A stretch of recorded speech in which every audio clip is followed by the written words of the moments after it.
Sampai dengan Agustus 2024, kinerja APBN cerita atau dalam hal ini trennya sebetulnya sesuai dengan yang sudah kita jelaskan pada bulan-bulan sebelumnya dengan sedikit ada perbaikan terutama pada sisi pendapatan.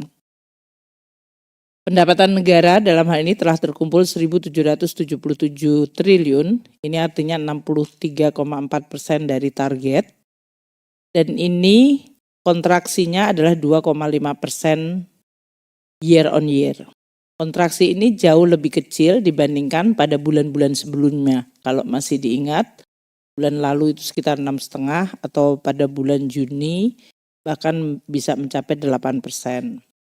Jadi ini adalah penurunan dari kontraksi pendapatan negara. Ini yang kita harapkan sampai akhir tahun mungkin kita bisa menjaga agar pendapatan negara bisa terus bisa mengejar sesuai dengan targetnya. Meskipun kita menghadapi situasi yang tidak ringan terutama pada beberapa pos pendapatan seperti penerimaan dari pajak badan.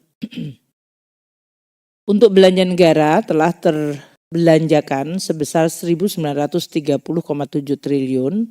Ini artinya 58,1% dari total pagu belanja negara tahun ini telah dibelanjakan.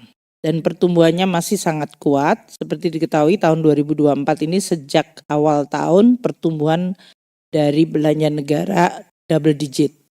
Ini karena seperti yang sudah dijelaskan sebelumnya, awal-awal tahun kita ada kebutuhan untuk pemilu dan kita juga membelanjakan terutama untuk beberapa bantuan sosial El Nino.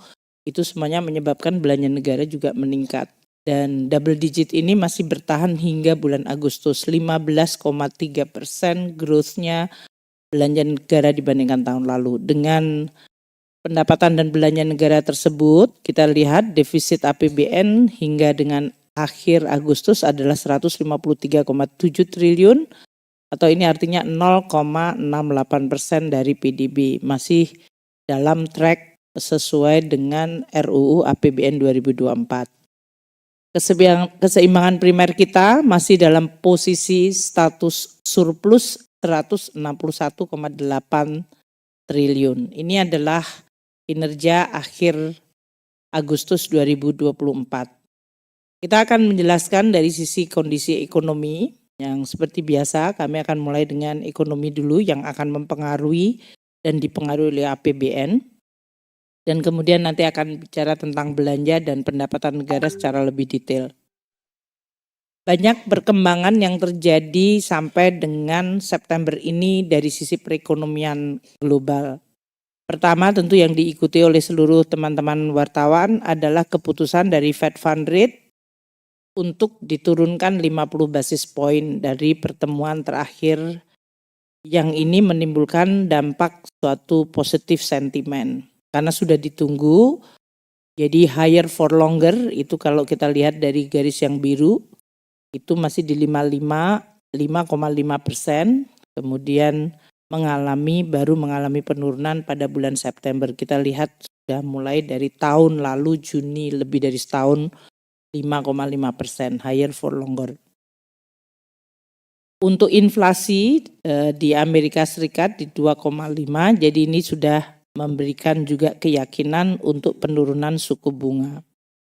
Kalau dari sisi keputusan Fed Fund Rate memberikan positif sentimen, suasana geopolitik tidak. Dalam artian perkembangan masih cukup menciptakan negatif sentimen.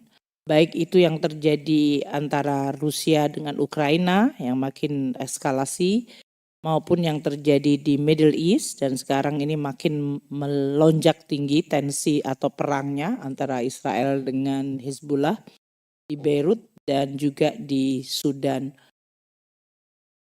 Nah, ini menimbulkan juga downside risk. Jadi kalau kita lihat ada yang positif, ada yang negatif.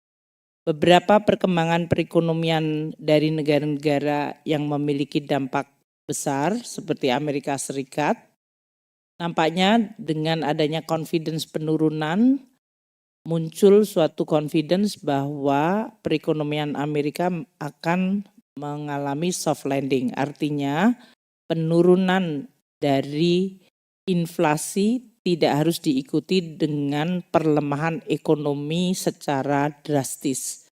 Sehingga penurunan dari inflasi akan diiringi oleh pertumbuhan ekonomi yang relatif mungkin mengalami sedikit softening tapi tidak crash. Makanya disebut soft landing. Dan ini yang kemudian juga menentukan arah dari kebijakan suku bunga Fed Fund Rate.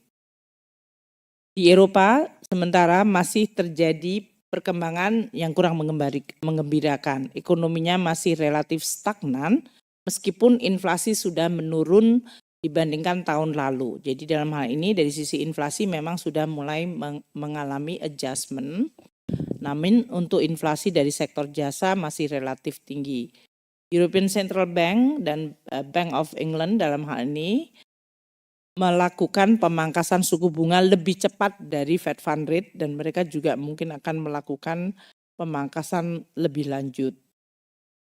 Untuk Tiongkok, beberapa langkah yang dilakukan oleh pemerintah Tiongkok untuk mendorong kembali ekonominya masih belum memberikan hasil yang cukup mengembirakan sehingga ekspektasi dari pertumbuhan ekonomi Tiongkok akan terus di bawah 5%, 4,7% saat ini di Q2, namun belum ada tanda-tanda baik pada sektor properti maupun konsumsi rumah tangga yang bisa mendongkrak atau mengkompensate dari penurunan pertumbuhan ekonominya, terutama untuk properti dan kenaikan dari pinjaman pemerintah daerahnya juga memberikan dampak negatif.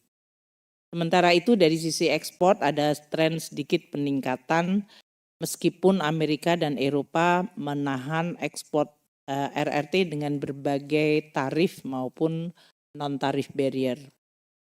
Untuk Asia, relatif resilient, Vietnam tumbuh 6,9, Filipina 6,3, Indonesia 6,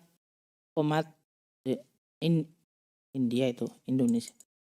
Malaysia 5,9, India 6,7. Inflasi relatif masih moderat dan otoritas moneter dalam hal ini relatif bisa menciptakan supporting terhadap pertumbuhan. Kita lihat untuk beberapa Asia memang pertumbuhannya cukup tinggi karena adanya FDI untuk ekspor maupun masuknya berbagai modal yang menciptakan pertumbuhan momentum di masing-masing perekonomian. Jadi overall dari sisi perekonomian global ada good news, paling tidak dari Fed Fund Rate dan Amerika yang diperkirakan soft landing, tapi dari negara-negara lain masih relatif adanya pertumbuhan yang stagnan dan dari sisi geopolitik eskalasi dari risiko masih sangat tinggi. Sementara untuk Asia secara umum ada beberapa spot yang bright ya, yang bagus dengan pertumbuhan bahkan di atas 6 atau mendekati 7%. Jelajahi cara baru mendapatkan informasi. Download Metro TV Extend sekarang.